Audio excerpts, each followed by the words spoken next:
everybody for coming. It's an official book launch in an unofficial capacity, thanks to Mark and Julie from Brolga.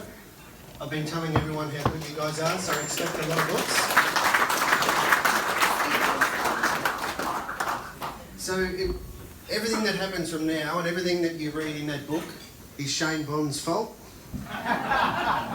It was Shane Bond who rang me in December 2015 and said, "Do you want to write a book about Phil Carman?"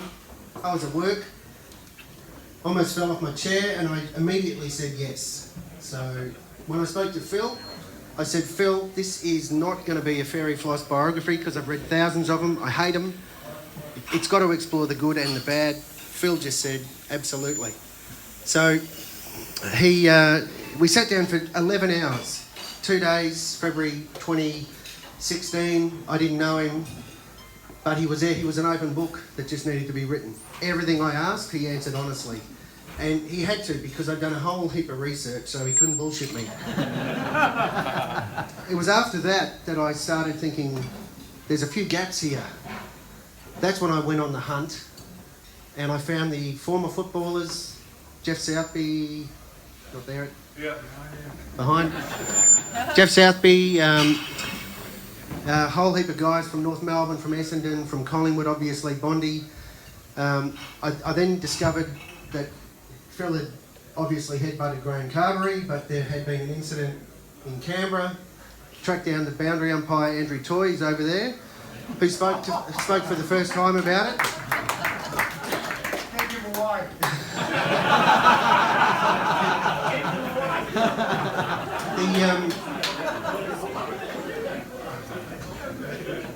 The book is as good as the content. So I think people are saying to me, "Well done, that's great effort."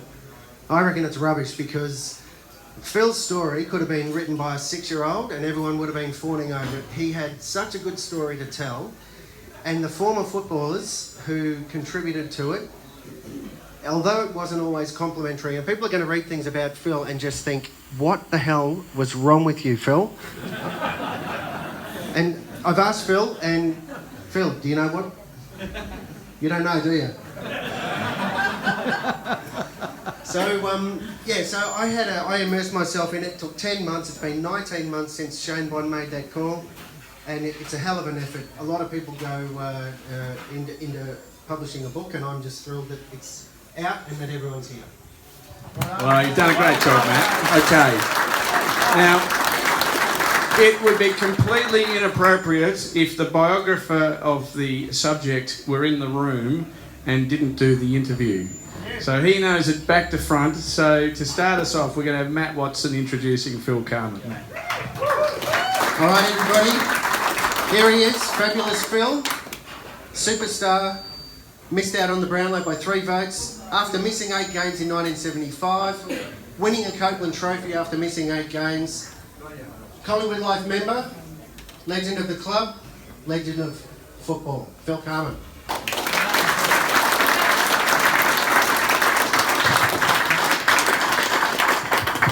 Can I just start off? I'd like to start off. Listen, I haven't actually read the book at this stage. I read the manuscript that Matt sent to me months ago, and what happened, the delay in the book coming out should have been out about a month ago. But Don't blame the publisher. no, it's not the publisher. Matt mentioned that he's spoken to 40-odd players and coaches, etc. He also spoke to my ex-wife. And he said to me that 90% of the stuff that she said I can't put in the book. Well, I thought I'd better read the next 10%. Well, when I read it, there was so much bullshit, fair dinkum. I phoned Matt and I said, "Look, this is not accurate." And he said, "Well, look, I've spoken to the lady and she says that it is." And I said, "Well, look, it's not. It's not factual." And there was one thing that she said, and Matt said he read it in a book. And I said, "Yeah, but it might be in a book, but still, it's bullshit." So, and I didn't actually speak to you, did I, Mark? I think it was all... Yeah, no, it was like reading a Mills and Boon novel. Remember those novels years ago for a while? So I was really pleased that our discussion with Matt got that part out of it. So she's still in it. She is in it. She's still in it, but I got to a stage where, I don't know, when you've just had enough, I threw my hands in the air and I thought, well, just go ahead with it, Matt. Just do what you want to do.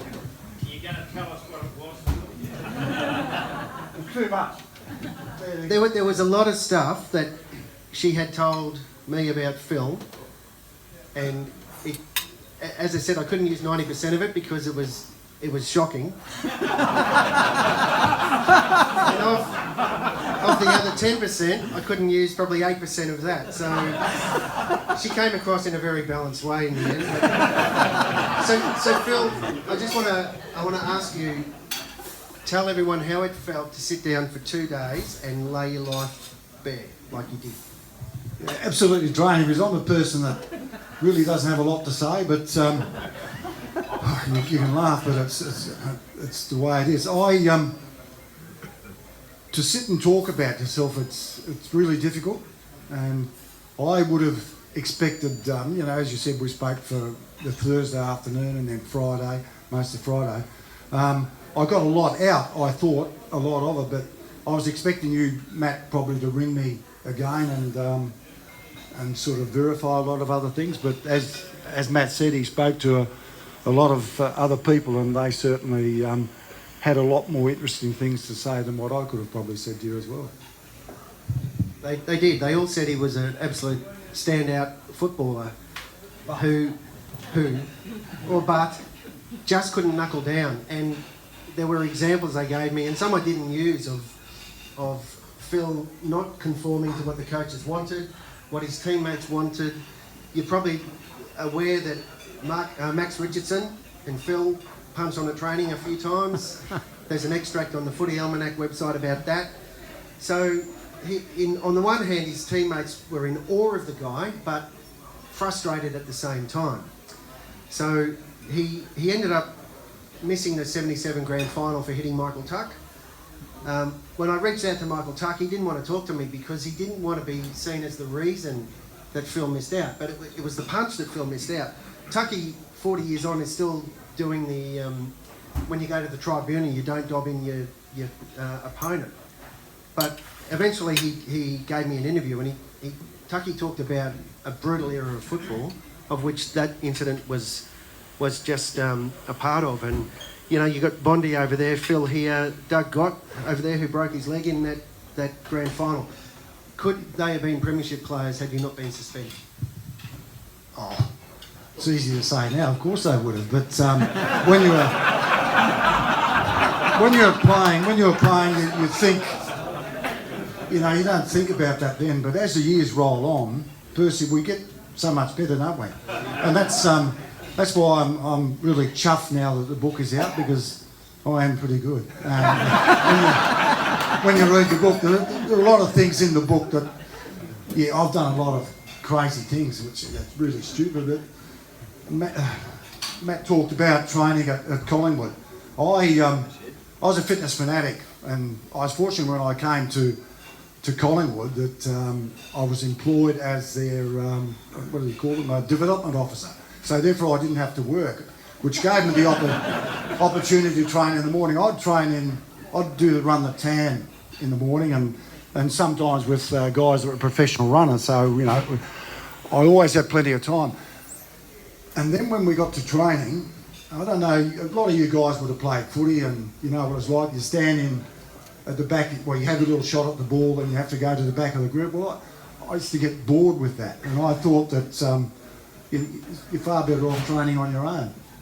So it was a bit unfortunate. It's in the book. It's exaggerated. I actually had an interview with Max a couple of weeks ago, and he spoke to John Anderson, the Herald Sun reporter, and he said to Max said to John, look, we didn't often see Phil at training. Well, that wouldn't have been the case. I may have missed one night a week, but it wasn't 2 nights a week. So, look, it's interesting when I do talk to a lot of players about 1977, that what could have been, but, shit, life that happens in life. And I unfortunately got involved in a couple of other incidents as well that weren't wonderful. But people say, if you've got regrets, well, there's not much point having regretting much, because you would regret a hell of a lot of things. So my philosophy has been always, look, just get on with it. You dealt, that's the hand you dealt with. But if I can tell you, and I'm not sure whether this is in the book, but these people these people are from Eden Hope, a couple or half a dozen people in front of me. When I was 16, 15, 16, playing for Eden Hope Seniors, we played against Apsley, which is a town 13 miles from Eden Hope, and whenever the clubs played, it was always a grudge match. And I was playing full forward this particular day. I early in the game, I took a mark, went back and kicked what I thought was a goal, and the goal umpire just put up one finger. And I sort of didn't worry too much about it. But then moments later, I took another mark and I kicked the goal, and he put the both fingers up for the goal, and I just walked up and said, "You got that one right, mate." And as I walked back towards the centre of the ground, whack! He came out and hit me over the head with the flags. And so it's unfortunate. It's blokes like Andrew that Matt mentioned before, the boundary umpire from Canberra. The little pricks have followed me everywhere. So,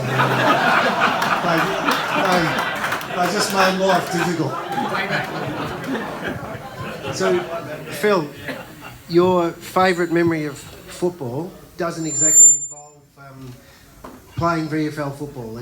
It's once you had finished and actually ended up at Sturt. Favourite memory of your whole career? Can you tell us what that may have been? Oh, look, obviously I've had some highlights. First of all, playing for Norwood when I was a kid in South Australia, and then at 24 years of age coming across to Melbourne to play at Collingwood. But and I'm often asked, what are your best times in footy? And there's no doubt I got the opportunity to coach Sturt in the SANFL, and they were a powerhouse for years under a fellow by the name of Jack Odie, very revered man in South Australia, and they won flag after flag. Anyway, they had a very lean period of 8 years, and I had 2 years as an assistant under Hayden Button Jr., just moving cones around. And when he departed the club were going to fold or merge with another club.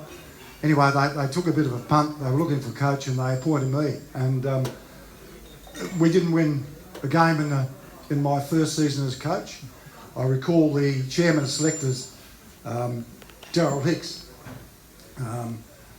I cleared sort of 23 or 24 players, because having spent 2 years there as an assistant, I could see what players were genuine and which ones weren't. So just to gain his confidence, and I got rid of another one, and he supported me with that. And anyway, we went on, and as I said, we didn't win a game in the first year. Second year we were okay, but 3 years later we played Port Adelaide in a grand final. They had I think 14 to 15 players that represented Port Power in that season. So there were a lot of things happen in my playing career, but certainly coaching, which you would think Phil Carman, there's no possible way that this guy could coach. I had no idea what I was doing. I knew that if I got them fit and strong and taught them how to fight, we'd be okay. And that's exactly what we did.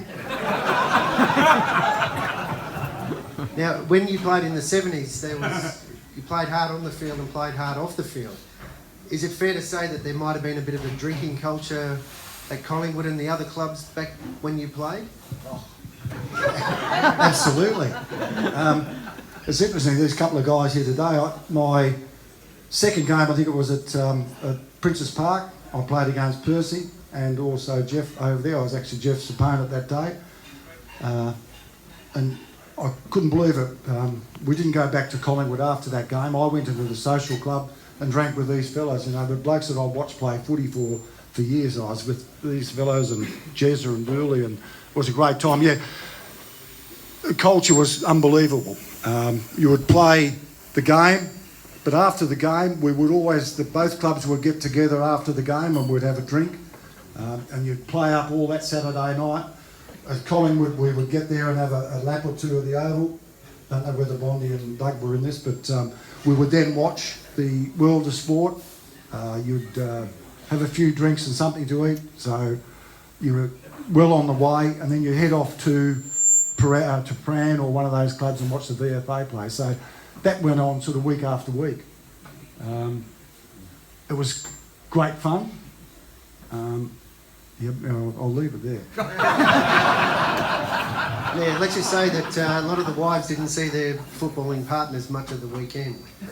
So That's how they became next. yeah. So after Sturt, you've had all these years to reflect. What would you like to do now in terms of AFL footballers coming through the system? Why did you ask me that? It was I had a wonderful week last week because I was able to go, and thanks very much to Nat Bond, Natty up here taking this. Natty's been sensational. So I was able to go on 360, the Neil Mitchell program on the Wednesday. Thursday I went on radio again, then went on to what is the bar, the front bar or something on that evening. But what Nat had done for me on that Thursday as well as organised an introduction to Gillon McLaughlin, and it was really embarrassing because I was actually meant to meet a fellow Ben somebody other who writes for the Record, and there's an article in there tomorrow. It's a wonderful record. You should buy that. It's a good idea.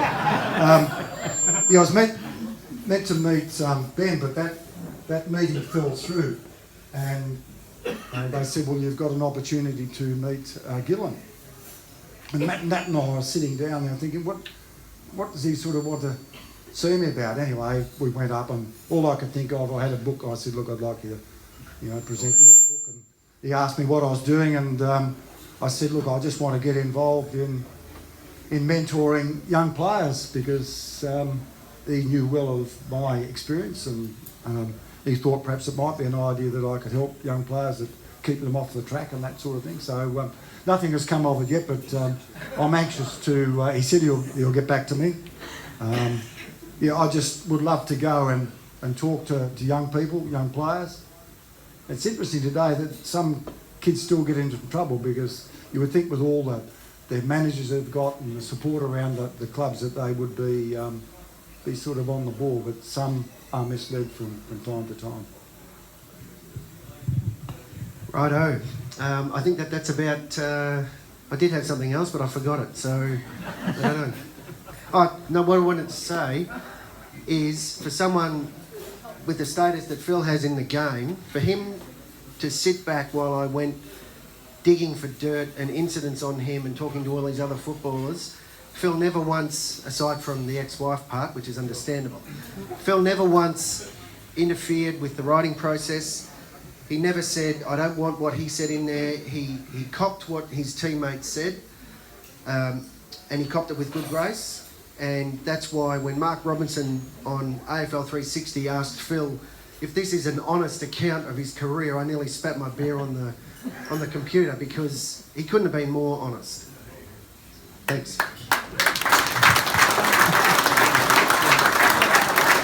Thanks, man. I've got a few questions, actually, Phil, about the game. I mean,